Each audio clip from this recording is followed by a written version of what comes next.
படிக்க டைமே இல்லைன்னு ரொம்ப ஃபீல் பண்ணுறீங்களா?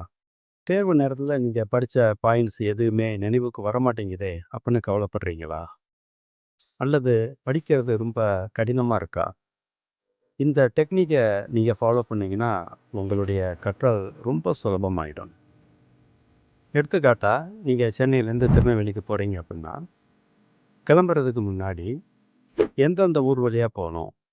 சென்னை, விழுப்புரம், திருச்சி, மதுரை, கோயில்பட்டி, திருநெல்வேலி.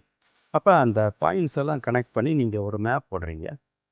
அதே மாதிரி ஒரு கண்டென்ட்டு, ஃபார் எக்ஸாம்பிள் எலக்ட்ரிசிட்டி.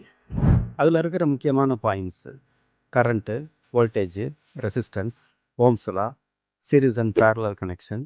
இந்த மாதிரி எல்லா பாயிண்ட்ஸையும் தொகுத்து அதை எல்லாத்தையும் கனெக்ட் பண்ணி நீங்கள் ஒரு மைண்டில் ஒரு மேப் மாதிரி போட்டு படித்தீங்கன்னா அந்த கற்றல் உங்களுக்கு ரொம்பவே சுலபமாயிடும்.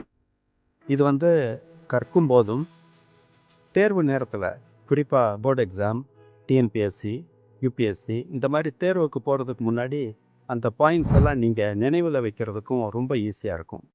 இன்னொன்று, நீங்கள் இந்த மாதிரி ஒரு விஷுவல் இது பண்ணி படித்தீங்கன்னா உங்களுடைய நினைவாற்றல் ரொம்ப அதிகமாகும். இப்போ ஆர்டிஃபிஷியல் இன்டெலிஜென்ஸ் அதை பயன்படுத்தி ஒரு கண்டென்ட்டை ஒரு மேப் மாதிரி ஈஸியாக நம்ம பண்ணலாம். நாங்கள் அதை பயன்படுத்தி எப்படி பண்ணுறது அப்படிங்கிறதுக்கு நாங்கள் வீடியோ போடுவோம். இந்த சேனல் உங்களுக்கு பிடிச்சிருந்துச்சுன்னா லைக் பண்ணுங்கள், நீங்கள் கமெண்ட் பண்ணுங்கள், சப்ஸ்கிரைப் பண்ணுங்கள். அடுத்து நாங்கள் இது சம்மந்தமாக எப்படி ஒரு ஆர்டிஃபிஷியல் இன்டெலிஜென்ஸை பயன்படுத்தி ஒரு மைண்ட் மேப் தயாரிக்கிறது அப்படிங்கிறதுக்கு ஒரு வீடியோ போடுவோம். அடுத்த வீடியோவில் உங்களை சந்திப்போம். நன்றி.